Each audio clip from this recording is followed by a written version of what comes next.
This autumn, a couple of work friends are going deer hunting. It's been the talk of the office for 2 months straight.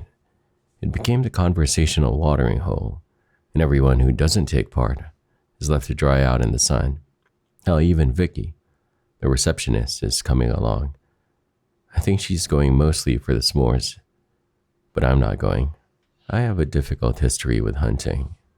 Not a lot of people know about it. I don't like to talk openly about it since it happened so long ago, and I hate being the guy who keeps talking about his past. Trauma or not, I've had it buried in the back of my mind for years. But now that all this talk is circling around the office, it made me want to put to paper what actually happened. It was 2 months ahead of my 15th birthday. My dad was taking me hunting in a state park over in Logan County, West Virginia. I had little to no idea what was going on. I just knew I had to come along and try out new boots, a hat, a vest, the whole shebang. He took me to target practice a couple of sessions, but we ended up spending most of our time discussing gun safety. I was very anti-gun back then, and I suppose I still am, but for different reasons. Still, I wanted to spend time with him. Dad had been sick on and off work for a long time following an accident, and he just started to properly recover. This would be our first outing in almost 2 years, and the whole family was excited for it. Again, for different reasons. It was an early September morning when we set out. Mom waved goodbye from the kitchen window. Dad had packed enough stuff to cover us for a whole week, but we were only going away for the weekend. We pulled into a drive-thru, got some lunch, and met up with his hunting buddies. There was Cisco, a man in his late 50s, mostly working in accounting and had no concept of how to speak at an appropriate volume. Then there was Abe. He was in his mid-40s, and he had some relation to Cisco, but I never really understood the nature of it. I think Cisco was married to his older sister. Finally, there was Hugo. He was new at Dad's job and just kind of wanted to belong somewhere. Guy was quiet as a mouse and had this intense, raccoon-like face. It was a long trip. I was on co-pilot duty, meaning I were to respond to any texts and provide snacks to the driver. And of course, in charge of keeping the music going. It was exactly what I wanted out of that trip. The hunting itself wasn't that important. It was nice to just see him happy again. This was his element, something he'd done with his dad and that he was now doing with me. We were the last to arrive. Cisco and Abe had packed enough for a small company of soldiers, while Hugo barely had anything at all. Dad parked, shut the music off, and from that point on, it was all business. I wasn't that amped about it. We double-checked our equipment and set out due west. Cisco and Abe took point, with the rest of us following in a line. I zoned out for most of it, to be honest. I drowned myself in music and texting. Dad was busy talking to his hunting buddies, and Hugo wasn't much company anyway. We went deeper and deeper into the park. I didn't even realize until 3 hours in that I didn't have the slightest idea of where we were. We'd followed so many off paths that I could have ended up anywhere. It was somewhere around lunch when we decided to make camp. My feet were already sore from the new boots. Cisco gathered rocks for the campfire, while Dad and Abe started to plot out where to go next. It was decided that we were splitting up in teams of 2. I was going with my dad, Abe went with Hugo, and Cisco went on his own. He was by far the most experienced of us, and we all knew that there'd be nothing caught if he went with someone in a duo. The man just couldn't control his voice. I jumped every time he laughed. While we didn't do any actual hunting that afternoon, we spent some time just getting to know the area. I had no idea what to look for, but Dad kept pointing at things and telling me how close we were, and how these were telltale signs. I couldn't really follow, but I tried to be supportive. I hadn't seen him enthused about something in a long time. We ended up looking across a clearing somewhere around dinner time. Dad had this can of Vienna sausages that we shared. On the far side of the field was a thin stream running along the tall grass. "That's where we'll spot him in the morning," he said. "Guaranteed." We spent the rest of the day trekking along the edges of the field, trying to find a good spot. We ended up making a dig on the eastern side so we wouldn't get the morning sun in our eyes. We made a wind shelter from pine branches and moss, leaving space for both of us, shoulder to shoulder. Heading back to camp, we went through our checklist of gun safety protocols again, and again, and again. As we did, there was a loud bang, somewhere off in the distance. We both stopped.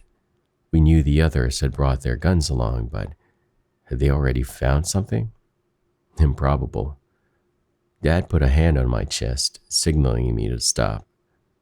Could be others, he said. Gotta stay on your toes. We all met up at base camp. Dad went around asking the others which one was the mysterious shooter, but no one fessed up. It could have been anyone, really. Abe and Hugo had split up to check different areas, and Cisco was off on his own. I figured it was Hugo that fired a shot accidentally and didn't want to make a scene. He kinda had a look of it. At night, they all shared some hunting stories, mostly Cisco. He went on and on about hunting alligators from a riverboat, how we wouldn't believe the size of those things, and how they were big enough to swallow a man's torso in a single bite. When that stopped impressing us, he went on to talk about sport fishing Atlantic yellowfin tuna. 1,400 pounds, he chuckled. 1,400 goddamn pounds. You could feel the weight of the thing just standing next to it. I turned in early that night. Dad got me my own tent, so I spent most of my time watching stuff on my cell phone. We had chargers and stuff, solar, but I hadn't bothered to unpack it. Once the batteries ran out, I just lay there on my back waiting for sleep to come. It was a shitty and surface level sleep at best. I'd accidentally set the tent up on some kind of root, leaving me with a bruise on my right shoulder. There was also the constant buzzing of some kind of wasp right next to my head. The thing didn't get through the tent, but by God, it really tried. We got up just before sunrise. It felt like I'd just barely shut my eyes, but Dad was at the top of his game. He was bouncing between the tents, humming and double-checking not only his own equipment, but everyone else's. That whole morning was basically just my dad trying to get us excited. Hell, even Cisco was tired enough to shut up for a few minutes. We had breakfast, went over our plans, and got into our gear. It was game time, and the sun wasn't even up yet. I was half asleep all the way out there. I almost tripped twice, but Dad pressed on. He ping-ponged between us, hurrying us up and staying quiet. It was weird seeing him doing all the talking. It was usually the other way around back home. We got to our makeshift shelter and made ourselves comfortable. Dad kept talking about the direction of the wind and various techniques he swore he'd employed. I was trying to pay attention, but I kept nodding off. He didn't seem to mind. I think he was just happy to be there. I don't know how long we waited. After a while, as things turned quiet, I couldn't really tell the time anymore. It all sort of blended together. At some point, Dad elbowed me, and there they were. 6 of them in total. 3 does, 2 yearlings, and a buck, all strolling into the middle of the field without a care in the world. Dad nodded at me and eyed the rifle. You're up. It was a heavy lever-action brush gun. We had about 55 to 60 yards distance and an unobstructed view. I was nervous, though. Nervous as all hell. We'd practiced plenty, but this was different. I could imagine them scattering to the wind, and our one shot at this blowing up in our face. Dad didn't seem to care, though, but I wanted to make him proud. I brought the gun out and rested my head, letting the whole iron sight fill my view. I felt the weight of the trigger as I attempted it. Inhale. Exhale. You got this, he whispered. Then, a gunshot, and it wasn't mine. The deer thundered off into the woods. Dad just lay there slack-jawed, There was no way to tell where it had come from, but it was close. Maybe someone had taken a shot at the same deer as us. We looked across the field for someone to stand up or show themselves, but there was nothing out there. Dad put a hand on my shoulder. "It's not on you," he whispered. "I don't know what the hell that was." We tried to reach the others through our walkie-talkies. Zisco reported in first. Apparently, he'd heard the same thing as us, but from a far different angle. Hugo reported in too, telling us the shot had been close by from his angle. Finally, we waited for Abe, but nothing came through. We waited, listening to the static. Cisco interjected with the occasional "Abe, check in," but we got nothing in response. "Hugo, where the fuck are you?" growled Cisco. "You were supposed to partner up." I'm south. We took the cliffside trail, the one with..." "Then where the fuck is he?" "He went ahead. He thought he heard..." "Just answer the question." Dad shot me a concerned, almost apologetic look. Cisco was always loud, but this was another level. Hugo met up with us over the southern trail. We followed it for a good 45 minutes, calling out to Abe as we went. The quiet stutter of the walkie-talkie felt like getting poked by an icicle. It started to dawn on me that this might turn from a hunting trip to a rescue mission. "We should, get the Rangers," said Hugo. "It's been a while. He could be..." "He probably ran out of batteries," said Dad. "But yeah, let's keep that in mind." "Batteries last for days," scoffed Cisco. "Ain't no way that, or forget that." He had a point. They'd been over their equipment 2-3 times just that morning. Unlikely at best. We all moved up the trail, stepping over fallen trees and pressing through dry undergrowth.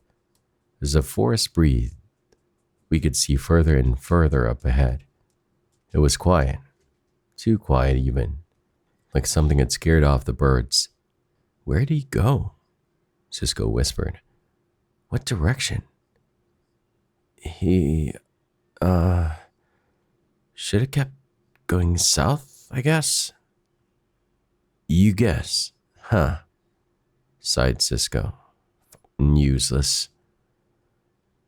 We spread out for an impromptu search. Not a lot, but enough for us all to cover some ground. We still had eye contact with each other.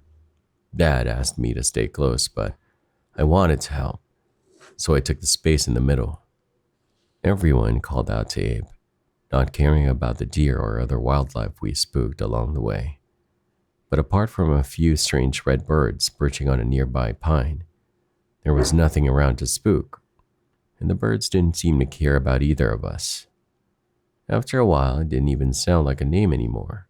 It just became this call, this noise. "Abe, Abe, Abe." Then I saw something.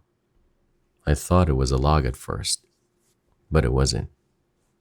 As I got closer, I was met with Abe's eyes looking up at me. They didn't blink. It looked like he'd just tripped and was about to get up, but he wasn't moving. He had his neck at a weird angle, like he was trying to brush something off his ear with his shoulder. Then I noticed the bullet wound straight through the heart. I'd never seen one before. Not on anything living. Not like this. To this day, I can't stop thinking about that first second when I realized what I was looking at. The absolute chilling panic running up through my lungs, causing my words to freeze in my throat. I just stopped and stared at him, watching the unmoving eyes, and how they seemed to find me at every angle. I didn't realize I had stopped yelling his name. Now I was just screaming. The others rushed over. Dad put his hand over my eyes, turning me away. I could still see Abe's face behind my eyes. Hugo started making this wailing noise, and Cisco just turned deathly quiet. I couldn't make out their voices individually anymore. It was all deafened by those dead eyes looking back from the dark. Cisco immediately turned to Hugo, taking his rifle away. Hugo let go of it like it was on fire. Cisco tore out the magazine, only to find it unused. When it finally dawned on Hugo what he was doing, I could hear his voice sink into his belly. You think You got spare rounds? Asked Cisco. I wouldn't. Show me. Hugo held out a small box of ammunition, dropping half of them in the moss. This just pissed Cisco off even more. He was in no state of mind to do any counting. Dad tried to call 911, but couldn't get through. We were too remote and his phone was about a decade old. He wanted to try mine, but I'd forgotten to charge it from the night before. Finally, Hugo gave up his phone and stepped back, holding up his hands like he was being arrested. Cisco was losing his mind, stomping back and forth, growing louder and louder with every step. Dad redialed 911 and got a signal through, but could barely contain himself. As soon as that operator picked up, it was like all his words just dropped off the face of the earth. Then, another gunshot. Dad pulled me into the grass. Hugo dove behind a tree and Cisco went prone behind a stump. As the sound echoed through the trees, we all held our breaths. Dad grabbed my face, and I kept reassuring him that I was okay. At the same time, I was reassuring myself. Nothing came of it. We were all fine. Dad looked around for the phone, listening for the voice of the operator asking us to stay on the line. We scanned the tree line but saw no movement. Dad reached for the phone. Another gunshot. Closer this time. Dad pulled his hand back and held me tight. I could hear his heartbeat through his chest, pounding like a hammer. We spread out, called Cisco. We spread out and call for help. What the are you talking about? Yelled Hugo back. I'm not moving. Like hell you aren't. On my count. Dad propped himself up on one knee and urged me to do the same. He'd be facing the way the bullets came, shielding me just in case. There was no time for me to object. Cisco counted down from 5. It was so hyper-focused that I forgot to breathe, making my heart race before we even started. As the countdown ended, we all spread to the wind. Dad and I burst into a sprint towards base camp, while Hugo went north. Cisco headed south further up the hills. We kept our heads low, praying to God we wouldn't trip on anything. I have never, ever ran that fast in my entire life. Just thinking about it elevates my blood pressure. We just kept going and going and going, down a trail, past a landmark stone, and beyond. I only had a vague idea of where we even were at that point, but I didn't stop to think. Somewhere in the distance, I kept hearing gunshots. Not a lot, but every so often. And with each one, my heart skipped a beat, making my body retract like a winding spring. As we stopped to catch our breaths, Dad got out the walkie-talkie. You see him? He wheezed. Does anyone see him? No, cried Hugo back. I can't see anything. Cisco, you see him? Silence. Cisco, Dad repeated. Again, silence. Cisco? We made our way back to camp. We figured we could use my solar charger to get my phone up and running and try to call for help again. It was still early in the day, but it was ridiculously easy to get lost even with clear weather. I had a general heading, but that was about it. We took it real slow, crouching between trees and between outright sprints. We kept our heads low, listened and watched for birds taking flight. All the while I couldn't help but to feel like something was up. If there was someone else moving out there, we would have heard them by then. Sound traveled far, especially in the open areas. When we finally made it back to base camp, I dove into my tent. I fumbled out the solar charger, plugged it in, and set it up outside. Dad moved it so it wouldn't be so easy to hit with a stray bullet. We hunkered down behind one of the tents. We didn't move a muscle. My body cramped from staying so still. But I didn't want to move despite the pain. My eyes watered from not blinking, and I could feel my tongue going dry with every ragged breath. "It's all about the waiting," Dad whispered. "Just like hunting." It must have been close to lunchtime when my phone lit up with a mild yellow light. It had about 30% battery charge, but it looked like the weather was about to change. There had been a few clouds on the horizon. And Dad had warned us about the rain.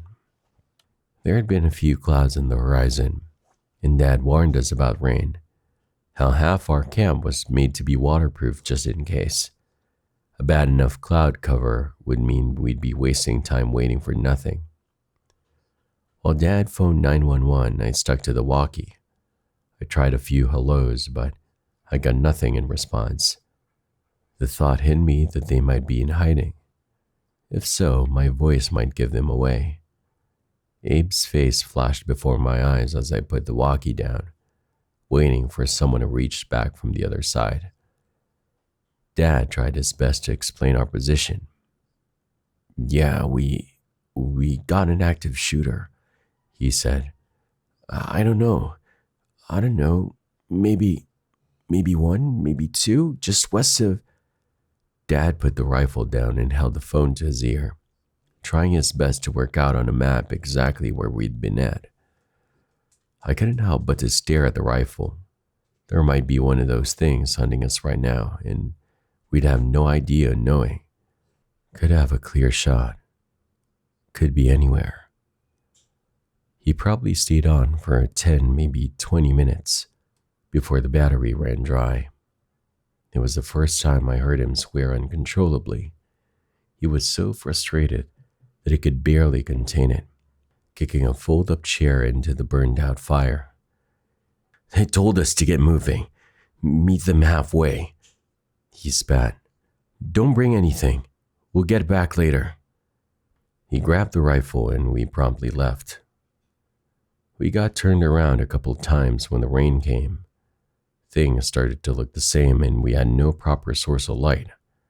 We kept trying to head in a straight line, but it became painfully apparent that we'd messed up somewhere around the half-hour mark. We'd veered off track and might just be heading further into the park. We tried to backtrack but couldn't find any of the landmarks. There was supposed to be a tall rock along the path, but there wasn't. We must have taken a wrong branching path. I hadn't really paid attention when we first got there, so I had to rely entirely on Dad to find his way forward. And Dad was not doing okay. It was pouring down far worse than anticipated. At one point, it felt like it was raining sideways. I had to curl my hands up into my armpits to keep warm, and I kept getting slapped by branches as we pushed forward. Every now and then we'd stop, only to turn back and try again. We'd been out for nearly 2 hours when my head snapped back to attention. In the distance, another gunshot. I could barely make it out in the rain, but there was a clang to it that just cut straight to my ear canal. There was something primal to it, like my hearing was tuned to catch it. Then another, closer. I dropped to the ground while Dad took cover behind a tree. Before he got a chance to ask, I yelled back that I was okay. I had to repeat myself 3 times before I saw him visibly relax, his shoulder slumping against a tree. "Stay down," he yelled. "I think I saw something." I tried to see what he was looking at, but he yelled at me to stay still the moment I moved. He refused to have any part of me exposed to gunfire no matter what. And yet, I think I saw something. Movement, further down the tree line. He crouched down and rested the gun on a branch for support. I could hear him trying to control his breathing, taking longer and longer breaths. He squinted through the iron sights, counting to himself as he did. I kept my head down, waiting for the next shot to ring out. I don't know how long we stood there. 10 seconds? 10 minutes? It could have been either. But all we heard was rain and crackling branches, and all we saw was pine. I kept looking at my dad. He was the only thing I could see in that angle. He kept staring straight ahead, waiting with bated breath. Then I saw something. Something fast. "Duck!" I shouted. "Dad, there's..." I haven't seen anything like it ever since. It was tall and had this strange green tint to it. Bipedal, but not like a person. At least 6'7", wide-set legs with long arms that scraped across the forest floor. A single finger on its right hand was longer than my entire forearm. Its head had a shape like a thorn bush, with little blinking appendages all along what should be the scalp. It twitched forward, and as it did, the long finger snapped straight through the tree where Dad was taking cover, causing another sound of gunfire to rattle through us. This one right next to us, deafening me. I saw something explode out of the other side of the tree as the force burst straight through the trunk, blasting Dad's face with something akin to shrapnel. He threw himself backwards, covering his bleeding face and dropping the rifle. It circled around him in a sort of crab walk, raising its long finger like a scorpion's tail. I grabbed the rifle, swung it around, and did as I'd been instructed. Down the iron sight. Exhale. This time I didn't hesitate, and as a real gunshot rung out, the creature reeled back, every little white slit along its head opening and closing, blinking in unison. It was gone in an instant, scrambling on all fours to get away. I think I hit it in the shoulder, revealing something bright green, like a snapped twig. Dad propped himself up against the tree as I swung the rifle around, releasing the spent cartridge with 2 clicks. I was breathing steady, calm, but it felt like my entire body was sweating all at once.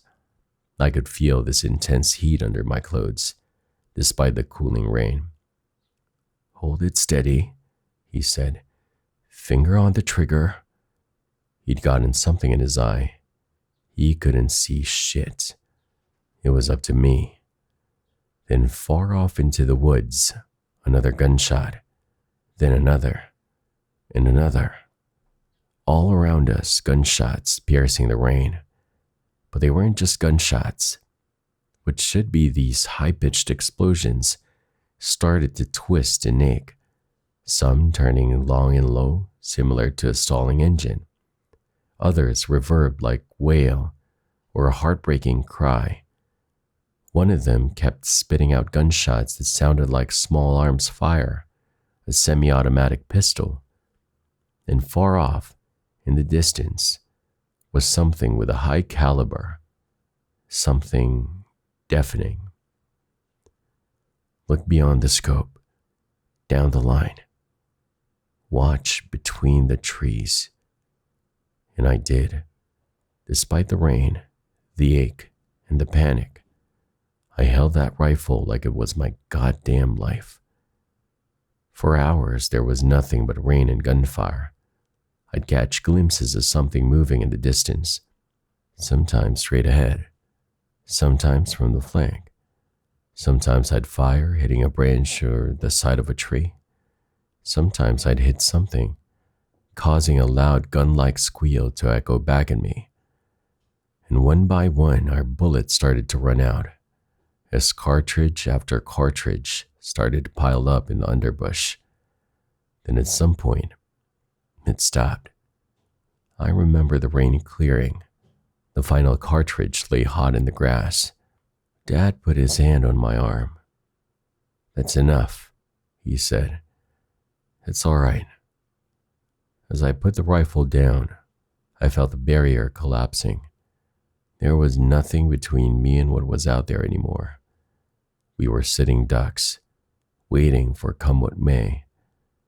I burst into tears as this intense, vulnerable feeling washed over me, like it was already over, like I was just waiting for that final gunshot. Just one. That'd be all. But it never came. Instead, we saw the forest rangers. Maybe they hadn't been that far away to begin with.